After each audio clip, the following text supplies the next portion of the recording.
Mae'n gamp sy'n gallu bod yn gystadleuol, ond i fentro mae angen ymarfer. Fast na ti'n gael ysgwyd iawn. A dyma lle mae'r gwaith caled yn digwydd. Bob wythnos mae'r criw yma o Nefyn yn dod at ei gilydd i ymarfer, a Ruben Hughes sy'n hyfforddi. Ysgwyd ymlaen, does penelin ymlaen, ysgwyd iawn.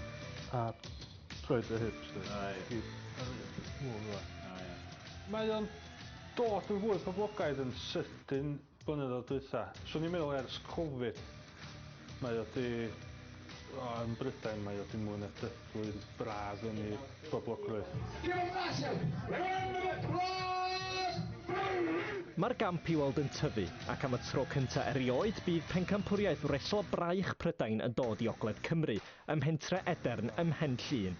Mae o'n very technical, de. Nes i rioed feddwl bod ni'n wsio'r corff i gyd, de. Ti'n jyst meddwl, pwys braich oedd, ond mae'na ffordd mae'r coesau mynd am y corff, mae'na gymaint o technics iddo fel oes. Felly mae o'n edrych yn weddol syml, ond Ruben, dangosau fi, beth yw'r techneg sydd ei angen felly? Wel, i ddechrau, mae yna dau beth wyt ti'n siŵr bod chi'n cychwyn dim byd. I fod yn saff. Wedi amser hir yn esbonio rheolau i rywun digon gwaniolwg fel fi, nes i benderfynu gwell peidio a herio Ruben y tro yma.